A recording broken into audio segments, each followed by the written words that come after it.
Hi, welcome to another episode of Hot Takes, and it's quite an important one. So bear with me because I'm going to go through a list here. I'm going to give an opinion on every single one item on it, but it'd be interesting to see your opinions as well. So very much appreciate feedback on this one. I think it's something that ultimately will affect just about everyone in the country at some point or another, one way or another. And I think it is important that we can never have a consensus, that's wrong. But, you can express. I think it's important to have an expression of views. So some of these you may agree with me, absolutely fine. Some you may disagree with me, absolutely fine. I'm not going to fall out over it.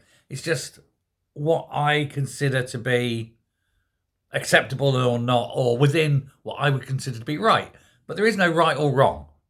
So if you express a different view, absolutely fine. What we're talking about here is new sentencing guidelines. They were suggested by Gauk, but they've had to be accepted or denied by Shabina Mahmood. And she's had a long sort of internal struggle, I suppose, and she's read and inwardly digested and has come up with what she's accepting and what she's not. Now, I'm going to go through them. There's only a few here. There's 1, 2, 3, 4, 5, 6. There's 7 items. Won't take long. They're very quick. One has been not accepted. I'm going to tell you what that is first, but all the others have been. But the one that's not been accepted by Shabina Mahmood is that his suggestion that those serving what they call extended determinate sentences could also earn earlier release. In other words, these are the ones that judges have said that their crimes are so severe, so degenerate, so awful, that they must serve their minimum of, let's say a judge says, I'm giving you 30 years, you must serve all 30 of those years.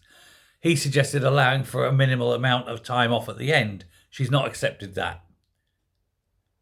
That I agree with. If your crime is so severe that a judge has to resort to that, and it's unusual for them to do that, then yeah, you do the full time. But all the others she has accepted now.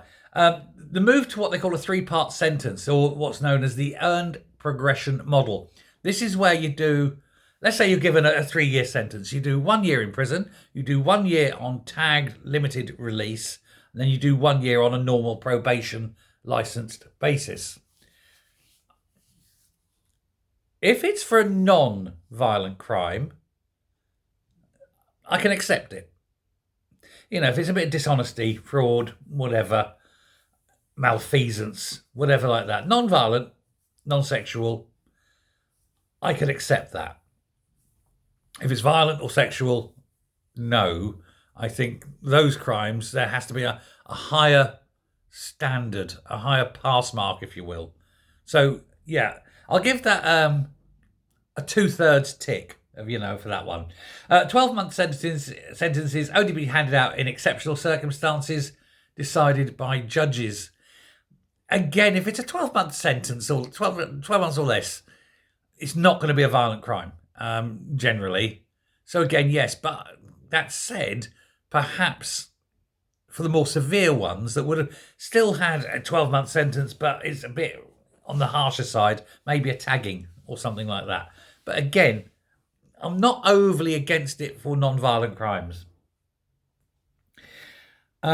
Extension of suspended sentences from 2 to 3 years. Again, it depends. I'm going to give a 50-50 on this one. It depends on the crime concerned.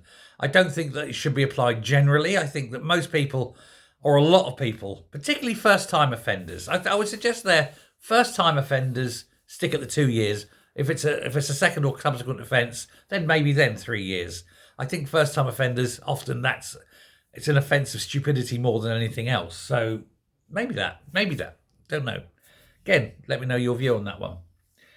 Now, Mahmood says she will work with local authorities to determine how unpaid work teams could give back to their communities, be that filling potholes or cleaning rubbish. Now, that sounds good in theory. In practice, of course, it's going to be expensive because not only do you have to monitor and supervise these people and manage these people, you then have to have basically a little company structure set up in order that things can happen, that there's going to be liaisons and so forth. So it could actually end up costing rather a lot more rather than just putting them on probation with an ankle monitor. Oh, and what's not mentioned in here is the cost of the ankle monitors. I believe anyone who's given an ankle monitor should pay for it themselves. £20 a day, something like that.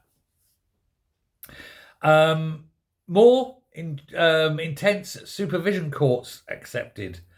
Mahmood said that the supervision from this ensures the prospect of prison hangs over criminals like the sword of Damocles. In other words, once they are released, they're going to set up special courts specifically for probationers, and the probation has to be harsher and tighter.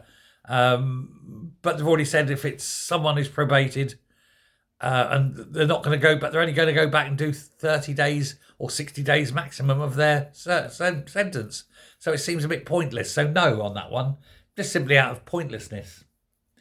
Finally, recommendations on female offenders to reduce sentence numbers. She's accepted that. I say, okay, but isn't that a bit sexist and against the Equality Act? Just my tuppence halfpenny worth. There we go.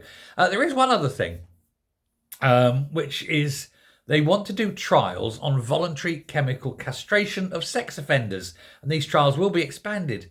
And they're exploring whether mandating the approach is possible. Yes, I think it should be removed as a voluntary thing.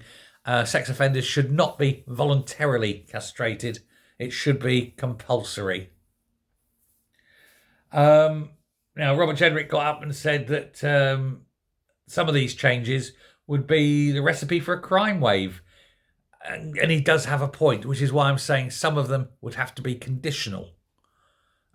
Second offences and all that. No, you don't get any of these benefits. You go to jail or whatever. I believe it should also be 3 strikes and you're out. That is to say, if you commit 3 crimes, you go to prison, regardless of what those crimes are, you go to prison for the remainder of your natural life without parole. You know, once is a mistake, twice is unlucky, 3 times you're out of society for good. That would help. That would put the fear of them.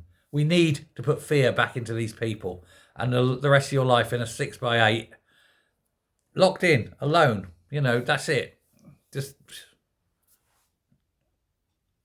society would be better for it, I think. But there we go. Petty criminals are a pain in the arse. Professional criminals never get caught. What do you do? Let me know your thoughts. Some yes, some no, some meh, or at least controllable is my view. Something has to be done. I just think build more prisons. That costs. Thanks a lot. Bye.